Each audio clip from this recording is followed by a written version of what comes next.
ಕರ್ನಾಟಕ ರಾಜಕೀಯದಲ್ಲಿ ಹೊಸ ಚರ್ಚೆಗೆ ಕಾರಣವಾಗಿರುವ ಬಿಜೆಪಿ ಉಚ್ಚಾಟಿತ ಶಾಸಕ ಬಸನಗೌಡ ಪಾಟೀಲ್ ಯತ್ನಾಳ್ ಹೊಸ ರಾಜಕೀಯ ಪಕ್ಷದ ಸುಳಿವನ್ನ ನೀಡಿದ್ದಾರೆ.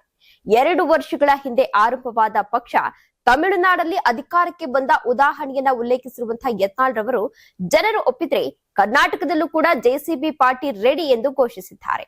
ಹೊಸ ಪಕ್ಷ ಘೋಷಣೆ ಯಾವಾಗ ಎಂಬ ಮಾಧ್ಯಮಗಳ ಪ್ರಶ್ನೆಗೆ ಪ್ರತಿಕ್ರಿಯಿಸಿದ ಅವರು ಮೊದಲ ಹಂತದಲ್ಲಿ ರಾಜ್ಯದಾದ್ಯಂತ ಪ್ರವಾಸವನ್ನ ಕೈಗೊಳ್ಳೋದಾಗಿ ತಿಳಿಸಿದ್ದಾರೆ. ನೀವು ಸಣ್ಣ ಆಗ್ಬೇಕಲ್ವಾ, ಅದು ಒಂದು ಉತ್ತಮ ಆಹಾರದಿಂದ ಸಣ್ಣ ಆಗ್ಬೇಕಲ್ವಾ. ಪ್ರತಿದಿನ ನಮ್ಮ ಜೀನಿ ಸ್ಲಿಮ್ ನ ಯೂಸ್ ಮಾಡಿ ಯಾವುದೇ ಸೈಡ್ ಎಫೆಕ್ಟ್ ಇಲ್ದಂಗೆ ನೀವು ಸಣ್ಣ ಆಗ್ತೀರಾ. ದೇಶಕ್ಕೆ ಮೋದಿ, ಕರ್ನಾಟಕಕ್ಕೆ ಜೆಸಿಬಿ ಎಂಬ ಘೋಷಣೆಯನ್ನ ಇದೇ ವೇಳೆ ಮುಂದಿಟ್ಟಿದ್ದಾರೆ.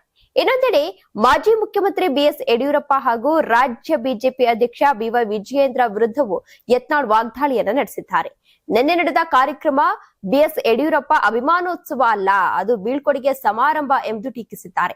ಇನ್ನು ರಾಜ್ಯ ರಾಜಕೀಯದಲ್ಲಿ ಯತ್ನಾಳ್ ಅವರ ಈ ಹೇಳಿಕೆಗಳು ಹೊಸ ರಾಜಕೀಯ ಲೆಕ್ಕಾಚಾರಗಳಿಗೆ ಕಾರಣವಾಗಿದ್ದು ಮುಂದಿನ ದಿನಗಳಲ್ಲಿ ಜೆಸಿಬಿ ಪಾರ್ಟಿ ಕುರಿತು ಮತ್ತಷ್ಟು ಸ್ಪಷ್ಟತೆ ಸಿಗುವ ನಿರೀಕ್ಷೆ ಮೂಡಿದೆ.